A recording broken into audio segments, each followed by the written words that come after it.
అందరికీ నమస్కారం. శ్రావణ మంగళ గౌరీ వ్రతాన్ని చేసే స్త్రీలకు దీర్ఘ సుమంగళి యోగం, భర్త ఆదాయం రెట్టింపు. ముందుగా వీడియోకి లైక్ కొట్టి మన ఛానల్ని సబ్స్క్రైబ్ చేసుకొని కామెంట్ బాక్స్లో జై శ్రీరామ్ అని ప్రతి ఒక్కరూ కామెంట్ చేయండి. ఎంతో శక్తివంతమైన శ్రావణ మాసం అంటే శివపార్వతులకు అలాగే లక్ష్మీదేవికి అత్యంత ప్రీతికరమైన మాసం. శ్రావణ మాసంలో చేసే పూజలకు విశేషమైన పుణ్య ఫలితం లభిస్తుంది. అయితే వివాహమైన ఆడవారు తప్పనిసరిగా ఈ శ్రావణ మాసంలో వచ్చే మంగళవారం నాడు శ్రావణ మంగళ గౌరీ వ్రతాన్ని చేసుకోవాలి.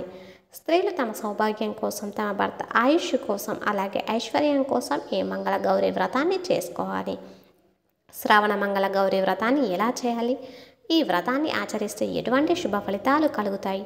పూజా నియమాల గురించి ఈ వీడియోలో తెలుసుకుందాం. ముందుగా వీడియోకి లైక్ కొట్టి మన ఛానల్ని సబ్స్క్రైబ్ చేసుకొని కామెంట్ బాక్స్లో ప్రతి ఒక్కరూ జై శ్రీరామ్ అని కామెంట్ చేయండి. లైక్ చేయడం మాత్రం అస్సలు మర్చిపోకండి. ఈ శ్రావణ మాసంలో మొత్తం 4 శ్రావణ మంగళవారాలు వచ్చాయి. ఏదైనా ఒక శ్రావణ మంగళవారం నాడు మంగళ గౌరీ వ్రతాన్ని చేసుకోవాలి. వరలక్ష్మి వ్రతానికి ఎంత విశిష్టత ఉంటుందో అంతే విశిష్టత ఈ మంగళ గౌరీ వ్రతానికి కూడా ఉంటుంది. గౌరీదేవి అంటే శక్తి స్వరూపిణి అయిన పార్వతీదేవి శ్రావణ మంగళవారం గౌరీదేవిని పూజిస్తే స్త్రీలకు దీర్ఘ సుమంగళి యోగం ప్రాప్తిస్తుంది. అలాగే మీ భర్త సంపద విపరీతంగా పెరిగిపోతుంది. కోరిన కోరికలన్నీ ఖచ్చితంగా నెరవేరుతాయి. కుటుంబ కష్టాలన్నీ వెంటనే తొలగిపోతాయి. పెళ్ళైన ఆడవారు మాత్రమే కాకుండా వివాహం కాని ఆడపిల్లలకు కూడా ఈ మంగళ గౌరీ వ్రతాన్ని ఆచరించి మీరు కోరుకున్న భాగస్వామిని పొందవచ్చు. ఎంతో అదృష్టం ఉంటే కానీ ఈ మంగళ గౌరీ వ్రతాన్ని చేసుకోలేరు. కాబట్టి ఈ వ్రతాన్ని చేసుకునే ఆడవారు ఈ శ్రావణ మాసంలో ఏదైనా ఒక మంగళవారం నాడు తెల్లవారుజామున నిద్రలేచి తలస్నానం చేసి ఇల్లంతా శుభ్రం చేసుకొని ఇంటి గడపలకు పసుపు రాసి ఇంటి ముందు ముగ్గులు వేసి గుమ్మానికి మామిడి తోరణాలను కట్టుకోండి.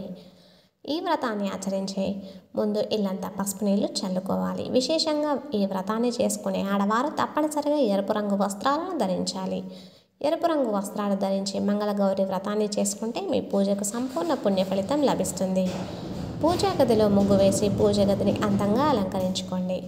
మంగళ గౌరీ వ్రతాన్ని ఆచరించేవారు అమ్మవారి రూపును ప్రతిష్ఠించి ఆ అమ్మవారిని గౌరీదేవిగా భావించి పూజ చేసుకోవాలి. అయితే అమ్మవారి రూపును పెట్టుకోలేని వారు పసుపుతో గౌరీదేవిని తయారు చేసి ఈ వ్రతాన్ని చేసుకోవచ్చు.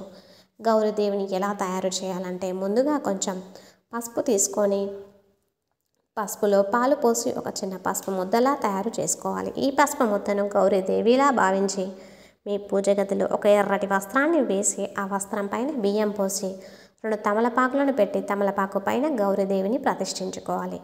గౌరీదేవిని ప్రతిష్ఠించిన తర్వాత ముందుగా వినాయకుడికి నమస్కారం చేసుకొని మంగళ గౌరీ వ్రతాన్ని ప్రారంభించాలి. అయితే పూజ ప్రారంభించే ముందు తోరణాలు తయారు చేసుకోవాలి.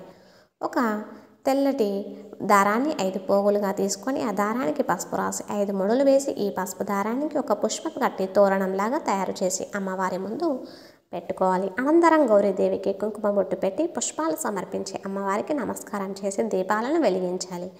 అయితే విశేషంగా గౌరీదేవి పూజలో మట్టి దీపాలు కానీ పిండి దీపాలు కానీ వెలిగిస్తే చాలా మంచిది.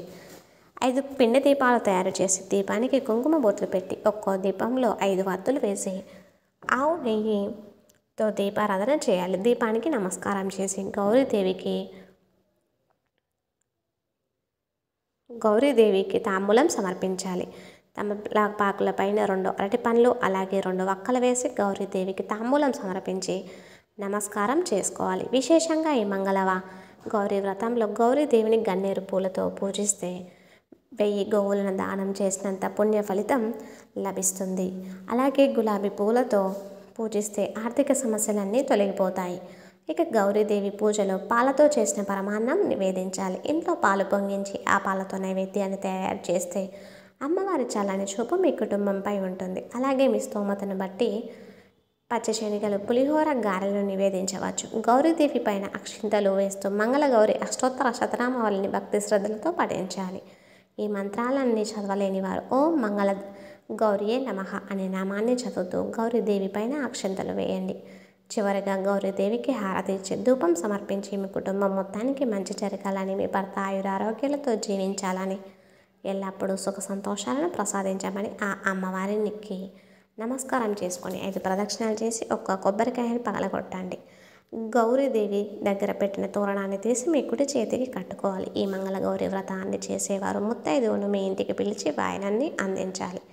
మీ ఇంటికి వచ్చిన ముత్తైదులకు లక్ష్మీదేవిగా భావించి కాళ్ళకు పసుపు రాసి కుంకుమ బొట్లు పెట్టి ముత్తైదులకు తాంబూలాన్ని ఇచ్చి ఆశీర్వాదాన్ని తీసుకోవాలి. ఈ వ్రతానికి 5 ముత్తైదువులు పిలిచి వాయనం సమర్పించుకోవాలి.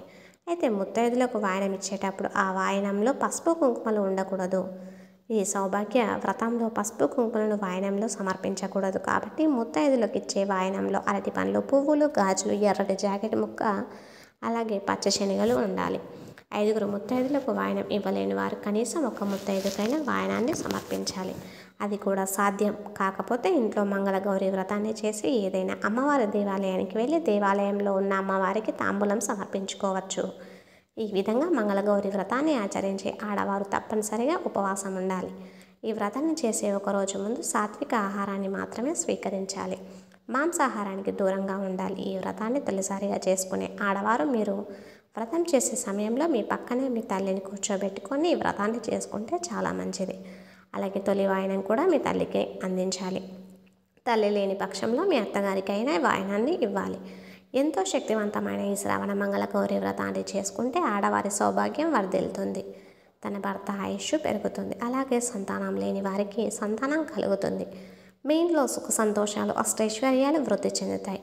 కుటుంబం అంతా ఆయురారోగ్యాలతో సిరి సంపదలతో జీవిస్తారు. భార్యాభర్తల మధ్య కలహాలు తొలగిపోయి అన్యోన్యత పెరుగుతుంది. అలాగే భక్తి శ్రద్ధలతో ఈ వ్రతాన్ని ఆచరించి గౌరీదేవిని ఏది కోరుకున్నా సరే సకల కోరికలు వెంటనే నెరవేరుతాయి.